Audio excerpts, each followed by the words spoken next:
हाँ जी, नमस्कार। स्वागत आप सभी का मेरे इस यूट्यूब चैनल पर। मल्टीपल चॉइस क्वेश्चन की सीरीज़ में मैं दूसरा वीडियो लेकर हाजिर हूँ और हम कक्षा 12 के पहले चैप्टर के बारे में अपन पढ़ रहे थे। तो चलिए शुरू करते हैं आज की क्लास।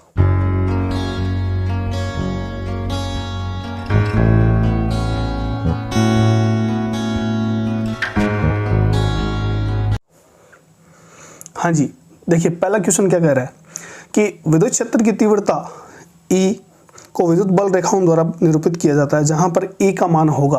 यानी आपको बताना है कि E का मान इनमें से क्या हो सकता है। तो चार ऑप्शन दे रखे हैं। तो देखो यहाँ पर जो इलेक्ट्रिक फील्ड आपको दे रखा है वो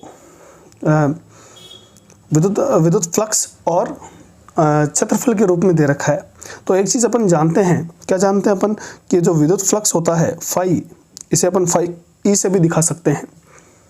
फाई ई का मान जो है वो होता है ई डॉट डी एस। और यहाँ से अगर अपन निकालेंगे तो ये ई बराबर जो है ये आपके पास क्या आ जाएगा, ई बराबर आ जाएगा आपके पास phi E upon D S. ठीक है। अब देखिए यहाँ पर डी एस को अपन डेल्टा के रूप में भी लिख सकते हैं। तो ये आ जाएगा डेल्टा एस अपॉन, अगर छोटे किसी भाग की बात करें तो ये हो जाएगा डेल्टा फाई। इसका मतलब ई बराबर क्या आ जाएगा, delta phi upon delta S. तो हम सभी जानते हैं कि जो विद्युत फ्लक्स होता है वो होता है विद्युत क्षेत्र ई और क्षेत्रफल सदिश का अदिश गुणनफल। ठीक है ना, कि एक समान किसी एक, मान लीजिए कि एक विद्युत क्षेत्र बना हुआ है, उसके अंदर जब हम किसी पृष्ठ को रखते हैं तो उससे गुजरने वाली जो विद्युत क्षेत्र रेखाएं हैं उन्हीं को हम क्या कहते हैं, विद्युत फ्लक्स कहते हैं। तो जो राइट आंसर होगा वो होगा आपके ऑप्शन ब, ई बराबर del phi upon del S. ठीक है, तो चलते हैं अपन अगले क्वेश्चन की तरफ। अगला क्वेश्चन देखिए भाई, पूछ रहा है कि विद्युत फ्लक्स का मात्रक होगा। अब देखिए अभी अपन ने पढ़ा कि फ्लक्स का फॉर्मूला क्या होता है, मात्रक हमेशा फॉर्मूले से आता है। तो फाई ई बराबर होता है ई डॉट डी एस। अब देखो ई की जगह हम क्या लिख सकते हैं, एफ अपॉन क्यू। ठीक है ना, ई की जगह हम लिख सकते हैं एफ अपॉन क्यू, क्योंकि जो विद्युत बल है इलेक्ट्रिक फील्ड के कारण वो लगता है क्यू ई। तो यहाँ से ई का मान आ जाएगा एफ अपॉन क्यू, और ये जो क्षेत्रफल है उसका मात्रक होता है मीटर स्क्वायर। तो यहाँ से निकालेंगे तो न्यूटन गुणा मीटर स्क्वायर और अपॉन क्या जाएगा, कूलाम। अब देखो यहाँ पर न्यूटन गुणा मीटर स्क्वायर अपॉन कूलाम, ऐसा कोई ऑप्शन है नहीं। यहाँ देखिए सह ऑप्शन जो है उसमें न्यूटन गुणा मीटर तो है और अपॉन कूलाम है, लेकिन मीटर स्क्वायर नहीं है। तो ये ऑप्शन सह तो नहीं होगा। और आपको इसका मतलब ये इन चारों में से कोई ऑप्शन नहीं है, तो आपको दूसरी तरह से सोचना पड़ेगा। और वो क्या है, अगर आप ई की बात करें तो ई, और क्योंकि यहाँ पर देखिए जो अदर ऑप्शन है उनमें वोल्ट आ रहा है, इसका मतलब विभव को अगर हम ई के साथ जोड़कर देखें तो हमारे पास एक दूसरा मात्रक आ सकता है। और हम जानते हैं कि इलेक्ट्रिक फील्ड जब वो होता है भाई वी अपॉन डी, यानी ई की जगह अपन वी बाई डी भी लिख सकते हैं। तो इस बार ये फॉर्मूला तो अपने पास क्योंकि ऑप्शन में नहीं है तो ये तो हम नहीं लगाएंगे। तो यहाँ अगर अपन फाई ई बराबर लिखें, फाई ई बराबर ई की जगह लिख दें आप वी अपॉन डी, और ये हो जाएगा डी एस। अब करके देखें, वी का विभव का मात्रक होता है वोल्ट। ठीक है, और ये बीच की दूरी होती है प्लेटों के। तो डी को हम किस में मापेंगे, मीटर में, और क्षेत्रफल को अपन मापते हैं मीटर स्क्वायर में, ऐसा ही पद्धति में। तो 1 मीटर से 1 मीटर चला जाएगा, आपके फाइनल जो विद्युत फ्लक्स का मात्रक आएगा वो आ जाएगा वोल्ट गुणा मीटर। तो इसका मतलब जो ऑप्शन ए है वो राइट आंसर होगा। निकालने का तरीका आपको याद रखना, flux E dot D S F upon Q रख कर देखेंगे तो न्यूटन मीटर स्क्वायर पर कूलाम आएगा, क्योंकि वो ऑप्शन में नहीं है।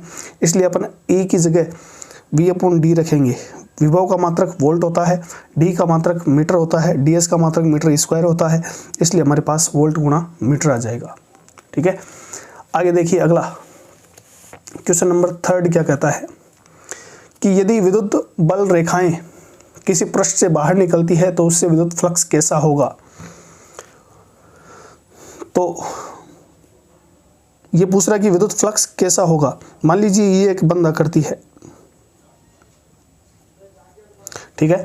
अब अगर मान लीजिए कि इसके अंदर विद्युत क्षेत्र रेखाएं प्रवेश करती है, तो जब विद्युत क्षेत्र रेखाएं प्रवेश करती है तो फ्लक्स को माइनस माना जाता है, ऋणात्मक माना जाता है। और जब विद्युत क्षेत्र रेखाएं जब वो बाहर की ओर निकलती हैं तो उन्हें धनात्मक माना जाता है भाई। ठीक है। तो यहाँ क्योंकि किसी पृष्ठ से विद्युत बल रेखाएं बाहर निकल रही है, अतः फ्लक्स जो है वो कैसा होगा, धनात्मक होगा, ठीक है।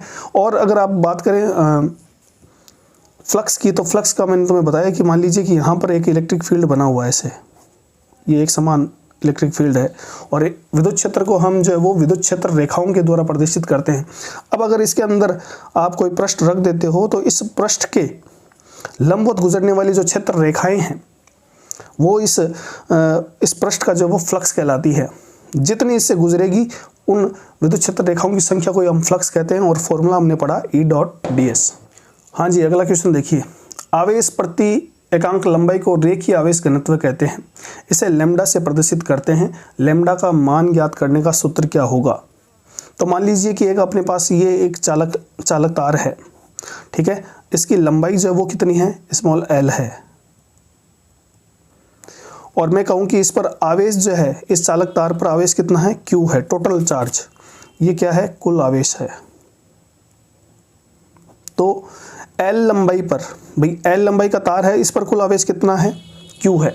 और जब भी आपसे पूछा जाए कि प्रति एकांक लंबाई, तो इसका मतलब अगर लंबाई को 1 कर दिया जाए तो कुल आवेश कितना हो जाएगा, Q/L, और इस Q/L को ही क्या पढ़ा जाता है, लैम्डा पढ़ा जाता है भाई।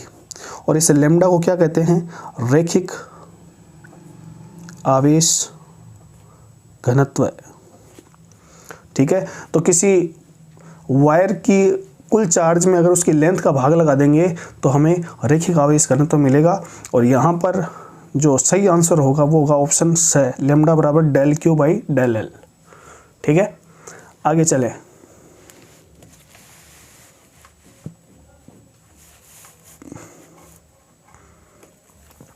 देखिए भाई 5वां क्वेश्चन क्या कहता है, जब बंद पृष्ठ के अंदर आवेशों का योग धनात्मक आवेश होता है तब पृष्ठ से फ्लक्स कैसा होगा, यानी फ्लक्स निर्गत होगा, शून्य होगा, या फ्लक्स है वो प्रवेश करता है। तो मान लीजिए बंद पृष्ठ, ये ऐसा कोई बंद पृष्ठ है, ठीक है।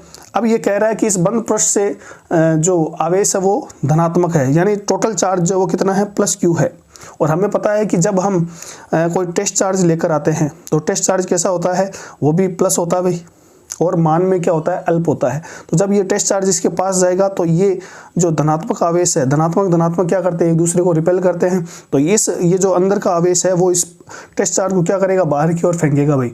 तो अगर किसी बंद पृष्ठ के अंदर का जो टोटल आवेश है वो धनात्मक होगा तो फ्लक्स हमेशा कैसा मिलेगा, आपको निर्गत मिलेगा। अगर यहाँ मान लीजिए कि इस बंद पृष्ठ के अंदर माइनस आवेश होता तो हम टेस्ट चार्ज को लेकर आते हैं, और टेस्ट चार्ज क्या होता है, प्लस होता है, धनात्मक होता है हमेशा, और इसका मान बहुत कम होता है। तो ये माइनस क्या करता है, इसको अट्रैक्ट कर लेता, तब फ्लक्स क्या होता, जो है वो आपके अंदर की ओर प्रवेश करता हुआ होता। तो यहाँ पर जो फ्लक्स होगा वो निर्गत होगा, ठीक है।